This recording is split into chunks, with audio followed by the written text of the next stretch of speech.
Hello friends, ನಮಸ್ಕಾರ. ನಾಡ್ನುಡಿ ಲೈವ್ಗೆ ಸ್ವಾಗತ. ಸ್ನೇಹಿತರೆ, ಇದೀಗ ಏಪ್ರಿಲ್ 1ರಿಂದ ದಿನನಿತ್ಯದ ಚಟುವಟಿಕೆಗಳಲ್ಲಿ ಈ ಪ್ರಮುಖ ಬದಲಾವಣೆಗಳು ಆಗಲಿದೆ. ಹಾಗಿದ್ರೆ ಏನೆಲ್ಲ ಬದಲಾವಣೆ? ವಿಡಿಯೋವನ್ನು ಪೂರ್ತಿಯಾಗಿ ವಾಚ್ ಮಾಡಿ. ಏಪ್ರಿಲ್ 1ರಿಂದ ಹೊಸ ಆರ್ಥಿಕ ಯುಗ ಆರಂಭವಾಗಲಿದೆ. ಕೇಂದ್ರ ಮತ್ತು ವಿವಿಧ ರಾಜ್ಯ ಸರ್ಕಾರಗಳು ಸಾರ್ವಜನಿಕರು, ವ್ಯಾಪಾರಿಗಳು ಮತ್ತು ಉದ್ಯೋಗಿಗಳಿಗಾಗಿ ಹಲವು ಪ್ರಮುಖ ಬದಲಾವಣೆಗಳಿಗಾಗಿ ಅನುಮೋದನೆ ನೀಡಿದೆ. ಈ ಬಾರಿ ಕೇವಲ ಸಣ್ಣ ಪುಟ್ಟ ತಿದ್ದುಪಡಿಗಳಲ್ಲದೆ 65 ವರ್ಷ ಹಳೆಯದಾದ ಆದಾಯ ತೆರಿಗೆ ಕಾಯ್ದೆಯನ್ನು ಕೂಡ ಬದಲಾಯಿಸಿ ಸಂಪೂರ್ಣ ಹೊಸ ಕಾನೂನನ್ನು ಜಾರಿಗೆ ತರ್ತಾ ಇದೆ. ಹಾಗಿದ್ರೆ ಏನೆಲ್ಲ ಬದಲಾವಣೆ? ಮೊದಲನೇದಾಗಿ 64 ವರ್ಷಗಳ ನಂತರ ಹೊಸ ಆದಾಯ ತೆರಿಗೆ ಕಾಯ್ದೆ. ತೆರಿಗೆ ಕ್ಷೇತ್ರದಲ್ಲಿ ಅತಿದೊಡ್ಡ ಬದಲಾವಣೆ ನಡೀತಾ ಇದೆ.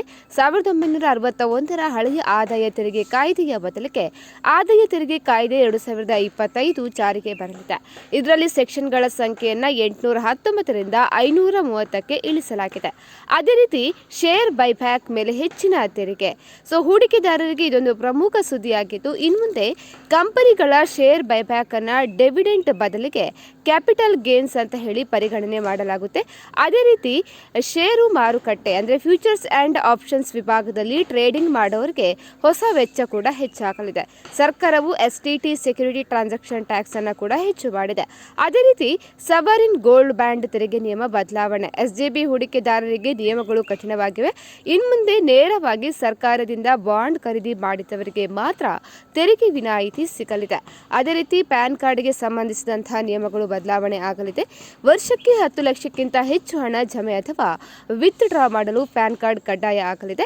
ಇನ್ನು 20 ಲಕ್ಷಕ್ಕಿಂತ ಹೆಚ್ಚಿನ ಮೌಲ್ಯದ ಆಸ್ತಿ ಖರೀದಿಗೆ ಪ್ಯಾನ್ ಕಾರ್ಡ್ ಕೂಡ ಅಗತ್ಯವಾಗಲಿದೆ. ಇನ್ನು 1 ಲಕ್ಷ ರೂಪಾಯಿವರೆಗಿನ ಹೋಟೆಲ್ ಬಿಲ್ ಪ್ಯಾನ್ಗೆ ಅಗತ್ಯ ಇರೋದಿಲ್ಲ. ಇನ್ನು 5 ಲಕ್ಷಕ್ಕಿಂತ ಹೆಚ್ಚಿನ ಬೆಲೆಯ ಕಾರು ಅಥವಾ ಪ್ರೀಮಿಯಂ ಬೈಕ್ ಖರೀದಿಗೆ ಮಾತ್ರ ಪ್ಯಾನ್ ಕಾರ್ಡ್ ಕಡ್ಡಾಯ ಆಗಲಿದೆ. ಇನ್ನು ಅದೇ ರೀತಿ ವಿದೇಶಕ್ಕೆ ಹೋಗುವವರಿಗೆ ಸಿಹಿ ಸುದ್ದಿ ಇದೆ. ವಿದೇಶಿ ಪ್ರವಾಸದ ಪ್ಯಾಕೇಜ್ಗಳ ಮೇಲಿನ TCS ದರವನ್ನು 5%ಕ್ಕೆ ಮತ್ತು 20ರಿಂದ ನೇರವಾಗಿ 2%ಗೆ ಇಳಿಸಲಾಗಿದೆ. ಇನ್ನು ವಿದೇಶಿ ಶಿಕ್ಷಣ ಮತ್ತು ಚಿಕಿತ್ಸೆಯ ಮೇಲಿನ TCS ಕೂಡ 2ಕ್ಕೆ ಇಳಿಕೆಯಾಗಿದೆ. ಇನ್ನು ಅಂಗವೈಕಲ್ಯದಿಂದಾಗಿ ಸೇವೆಯಿಂದ ಮುಕ್ತರಾದವರಿಗೆ ಆದಾಯ ತೆರಿಗೆ ವಿನಾಯಿತಿ ನೀಡಲಾಗುವುದು. ಸೈನಿಕರ ಸೇವಾ ಮತ್ತು ಅಂಗವೈಕಲ್ಯ ಪಿಂಚಣಿಯನ್ನು ಕೂಡ ಸಂಪೂರ್ಣವಾಗಿ ತೆರಿಗೆ ಮುಕ್ತಗೊಳಿಸಲಾಗಿದೆ. ಸ್ನೇಹಿತರೆ, ಈ ಬಗ್ಗೆ ನಿಮ್ಮ ಅನಿಸಿಕೆಯನ್ನು ಕಮೆಂಟ್ ಮಾಡಿ ತಿಳಿಸಿ. ಅದೇ ರೀತಿ ಮತ್ತಷ್ಟು ಅಪ್ಡೇಟ್ಗಾಗಿ ನಮ್ಮ ಚಾನಲನ್ನು ಕೂಡ ನೀವು ಸಬ್ಸ್ಕ್ರೈಬ್ ಮಾಡಿಕೊಳ್ಳಿ.